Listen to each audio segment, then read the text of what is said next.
Un jueves por la mañana, mientras preparaba café en su cocina como cualquier día normal, una notificación de su banco apareció en la pantalla de su teléfono y le cambió la vida para siempre.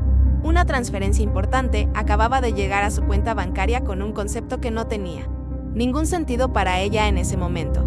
El concepto decía claramente pago de regalías por ventas acumuladas de su libro publicado bajo su nombre completo en 16 países diferentes. El dinero era real. Los depósitos habían sido regulares mes tras mes durante los últimos 4 años completos. Ella se quedó completamente inmóvil frente a la pantalla porque estaba absolutamente segura de una cosa importante. Nunca en toda su vida había escrito un libro, un artículo, una historia corta o siquiera una sola página destinada a publicación. Pensó durante varios segundos largos que debía tratarse de un error grave del banco o de la editorial. Marcó inmediatamente el número que aparecía en el comprobante, esperando una disculpa rápida y una explicación sencilla. La editora, que la atendió, la saludó con calidez y familiaridad, como si estuviera hablando con una autora conocida y valorada por la editorial. Le preguntó si había recibido los estados de cuenta del último trimestre y si estaba satisfecha con las cifras de ventas en los mercados latinoamericanos. Ella no pudo pronunciar ni una sola palabra coherente durante varios segundos porque cada frase que escuchaba contradecía todo lo que sabía sobre su propia vida. La editora siguió hablando con total naturalidad sobre contratos, correcciones editoriales y próximas ediciones del libro. Le confirmó que el libro llevaba 4 años en circulación comercial y que había superado todas las expectativas iniciales de la editorial. Ella pidió con voz temblorosa que le enviaran inmediatamente todos los documentos relacionados con ese libro publicado bajo su nombre. Esa misma tarde, recibió un archivo enorme que contenía el contrato original, el manuscrito completo y todas las comunicaciones del proceso editorial. El contrato tenía su nombre completo, su número de identificación exacto, su dirección antigua y su firma manuscrita en cada una de las páginas que requerían rúbrica. La firma parecía idéntica a la suya. Era imposible distinguir si era falsa o auténtica a simple vista. El manuscrito original entregado 4 años atrás tenía 312 páginas escritas en un estilo fluido, maduro y profundamente personal. Contaba su vida con detalles tan íntimos y precisos que solo alguien que la hubiera observado durante muchos años podría conocerlos con esa exactitud extraordinaria. Su infancia en una ciudad específica, su adolescencia en un barrio concreto, sus miedos más privados y sus momentos más dolorosos estaban descritos con una fidelidad que resultaba absolutamente perturbadora de leer.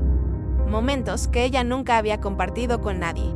Aparecían escritos con una intimidad que la hizo sentir completamente expuesta y violada. Alguien había vivido su vida en papel y la había publicado como propia en 16 países sin que ella supiera absolutamente nada.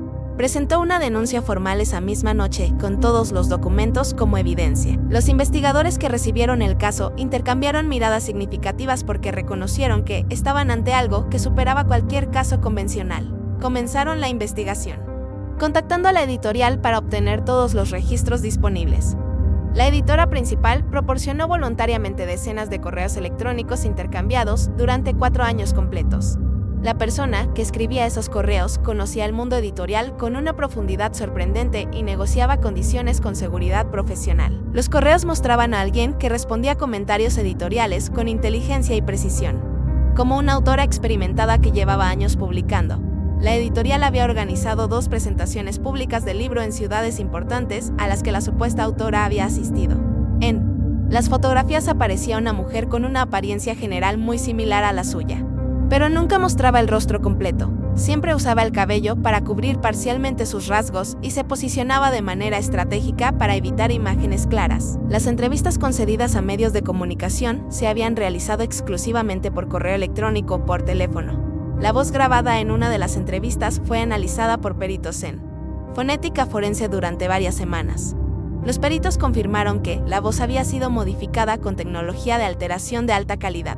El libro en sí mismo se convirtió en la evidencia más importante y más perturbadora de toda la investigación. Cada página contenía detalles tan personales y específicos que solo alguien muy cercano podría conocerlos con esa precisión. Los psicólogos especializados que analizaron el texto concluyeron que había sido escrito por alguien con conocimiento directo y prolongado de su vida. No era información de segunda mano, sino conocimiento de primera mano obtenido mediante observación cuidadosa durante años. Rastrearon los pagos de regalías y descubrieron una cuenta bancaria abierta a su nombre en un banco diferente al que ella utilizaba habitualmente.